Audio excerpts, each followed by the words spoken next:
The beauty of being in the manufacturing and distribution space is that you have a lot of options to choose from when it comes to ERP technologies. You have your tier one options like your SAPs and Oracles of the world, but you also have a lot of tier two options that are highly focused on manufacturing and distribution. And Epicor Kinetic is one of those systems that fits that latter category of focusing on manufacturing and distribution. So what I want to do today is provide an independent review of the pros and cons of leveraging Epicor Kinetic for your manufacturing and distribution organization.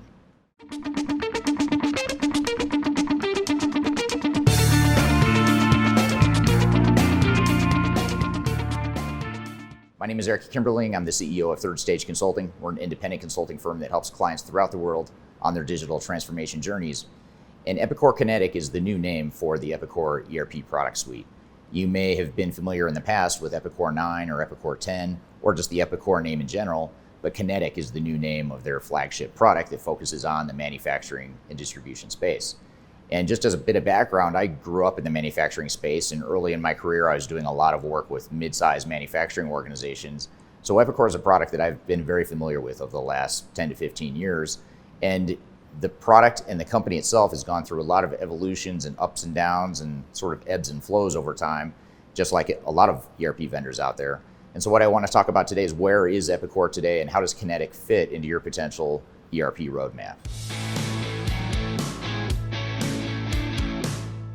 The first thing to recognize about Epicor Kinetic is that it is a product that focuses very heavily on manufacturing and distribution, especially if you're any sort of make-to-order or complex manufacturer of complex products. So when you think about what your needs are as a manufacturing and distribution company, you've got things like MRP or material resource planning. You need to know that the ERP system that you're deploying can handle MRP well.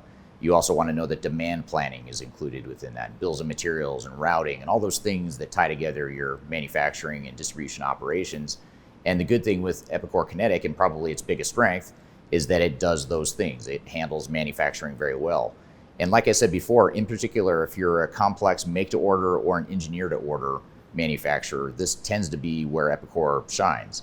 So the reason they're so good at it, or the product is so good at make-to-order and engineer-to-order capabilities, is because it has a strong product configurator.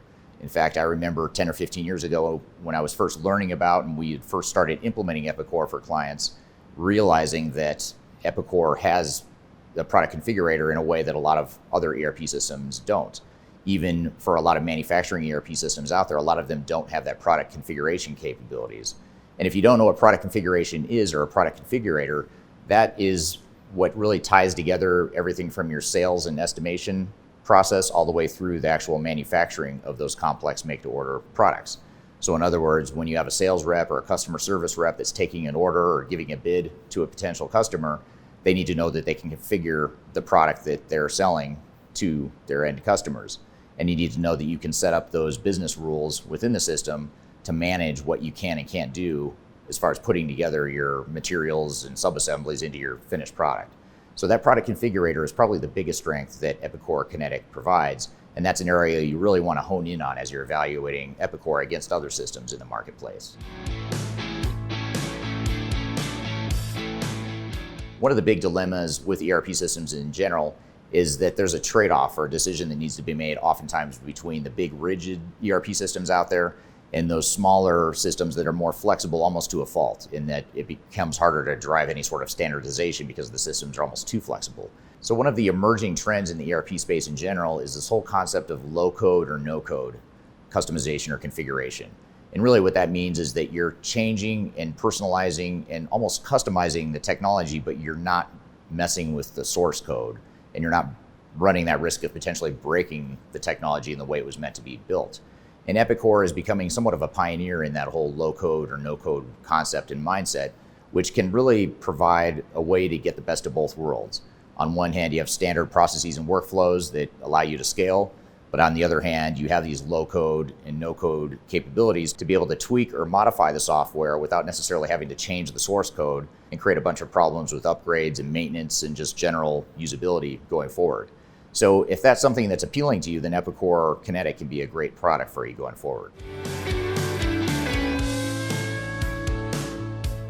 So in addition to the product itself, one of the considerations for any sort of ERP evaluation is what kind of implementation partner options do you have out there in the marketplace?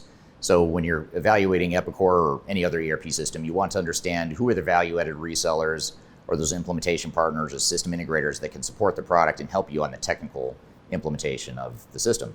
And you want to understand and feel comfortable that there's a good ecosystem of providers out there. Now, I'll be honest, Epicor, I feel like it is somewhat of a mixed bag.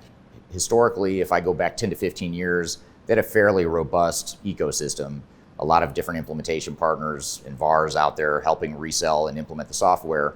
But somewhere along the way, maybe 7 or 8 years ago, they went through a number of changes as an organization through private equity ownership and changing ownership over time to where they became almost exclusively focused on the product itself at the expense of building out the ecosystem and the implementation partnership. So there was a rocky road there for a while where the ecosystem just wasn't very well supported, and Epicor themselves weren't focusing as much on the services or the implementation side as they had in the past. That is changing in recent years, and I'm going to talk a little bit more about vendor viability here in just a moment, so stick around for that. But in general, that's something you want to make sure that you're evaluating not just the technology itself and understanding if that's the right fit for you, but also making sure that you feel comfortable that you're finding a good implementation partner or a technical partner for you.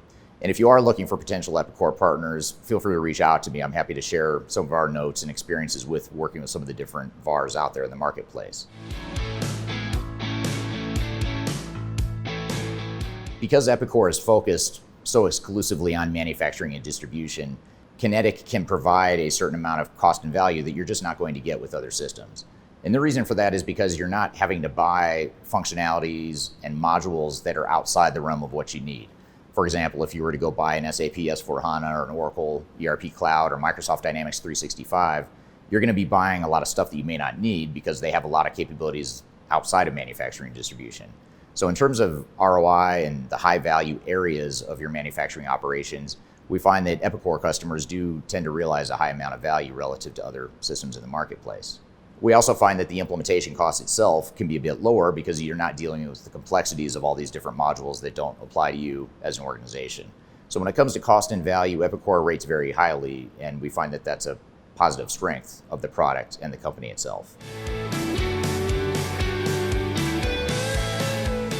Now, when you're evaluating a big established ERP vendor like an SAP, Oracle, Microsoft, one of the big names in the industry, you don't necessarily worry that much about vendor viability, or most organizations don't.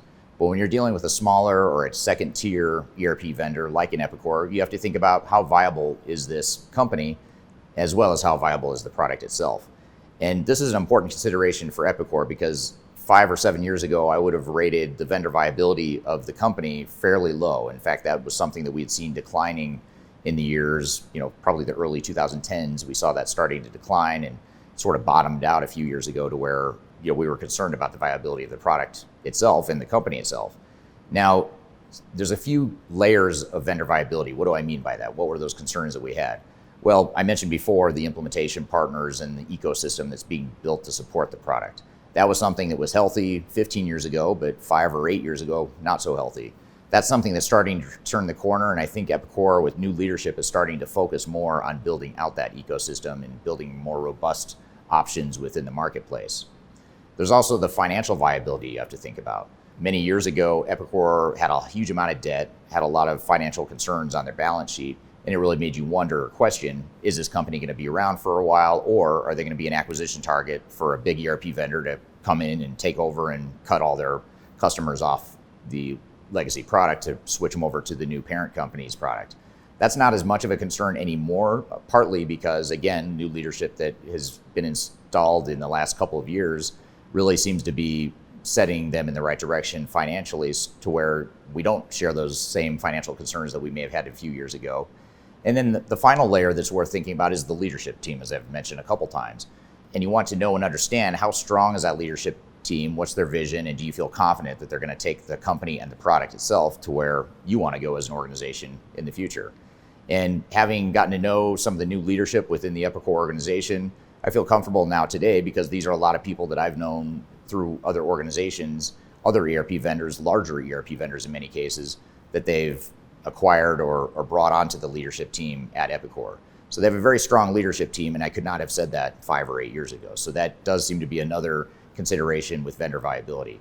So I'd say overall, vendor viability is on the up and up. It's an increasing, improving area, but it's still something that they're making up lost time for if you look back a few years ago and where they were just not too long ago.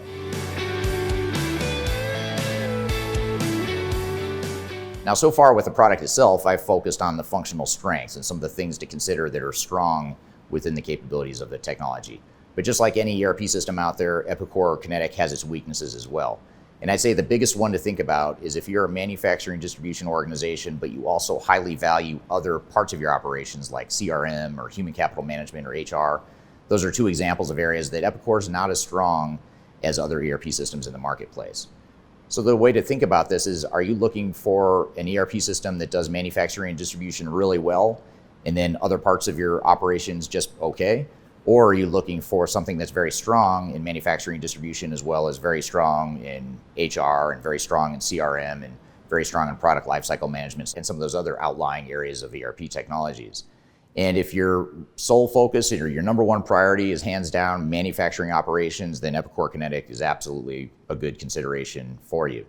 Now, if you're a larger organization, a diverse organization, you have operations outside of manufacturing and distribution, or if you have a high emphasis or a high priority on human capital management or CRM, you may want to look at other systems out there that also do those things better than Epicor Kinetic. So I hope this has provided you an overview of some of the strengths and weaknesses and considerations as it relates to Epicor Kinetic. I encourage you to check out some of the downloads that I've included in the links below, including our annual digital transformation report, which includes rankings and ratings of all different types of ERP systems in different industries, including manufacturing and distribution.